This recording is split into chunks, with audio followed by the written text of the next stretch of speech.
No tear gas around, so don't be so far. Azimio riu nimaugite matigwitikira kunanira njung'wa na thirikari ayakorwo mĩario no ĩgũtabanĩrio bunge-inĩ makiuga uyu ni mũgarũ na uria makoretwo makihoya. As far as the coalition that I lead is concerned, these talks can only be extra parliamentary.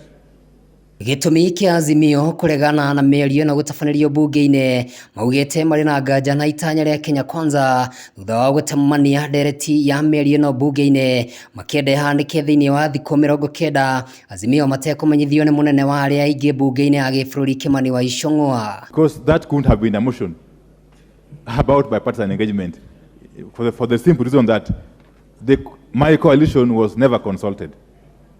It has now turned out, of course, that it was basically a draft motion for the Kenya Kwanza side. It is not lost on me, Honorable Speaker, that we cannot have a motion that is not agreed on. And therefore, I will be taking up that direction and challenge, Honorable Speaker. And this afternoon, indeed, by the time the Honorable Leader of Minority retreats to his office, he will find a letter on his desk asking that hopefully before the end of this week, we have a forum which I do pray that Parliament will be able to facilitate.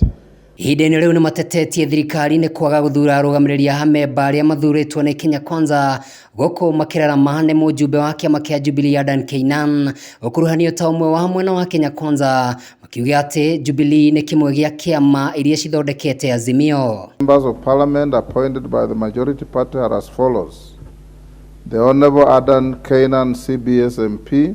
The delay in naming his team is another sign of a lack of seriousness that has been made worse by the inclusion of members of the Azimio coalition in his team when the whole country knows that respect for multi-party democracy is one of the key issues we have put on the table. Kenya Kwanza has failed to name the leadership of his team as a way of stonewalling. Azimio riu ni makinyiriirie ati mĩario no ĩkũhanĩka nja wa bunge oho magĩkindĩra ati mũnene wa ajumbe arĩa mendekithĩtie nĩ Otiende Omolo ekwamba gũcemania na mwena wa thirikari nĩguo kwarĩra mĩtaratara na mawatho marĩa mekũhũthĩka mbere ya mĩario no yambĩkĩtwo. Remain committed to an extra parliamentary dialogue that is honest, transparent, meaningful, and bipartisan in conception and execution.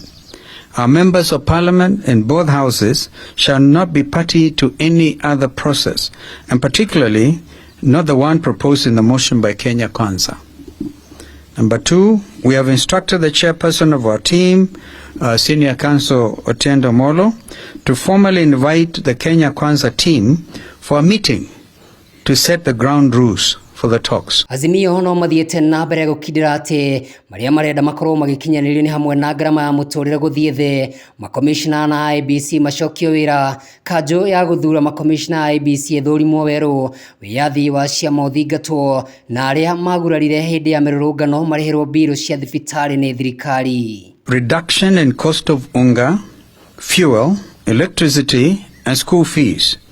Opening and audit of IEBC servers, bipartisan reform and reconstitution of IEBC, reinstatement of the 4 IEBC commissioners, and end to the buying of MPs, which threatens multi-party democracy. Number 4, we reiterate the call that the regime must immediately take up the hospital bills of all Kenyans who sustained injuries as a result of police brutality during the recent protests and demonstrations and pay reparations for those who lost their property and their lives. Azimio ho nĩ makindĩrĩte atĩ mũthia wa mũhingo wa Ramadhan nĩguo megũcokereria mĩrũrũngano-inĩ yao guothe bũrũri-inĩ. Is weekly protests at the end of Ramadan, and further communication in this regard will follow. Handũ-inĩ ha Wega TV kuma Nairobi, njĩtagwo Kamau wa Gĩthĩnji. Pengine baada ya iftar.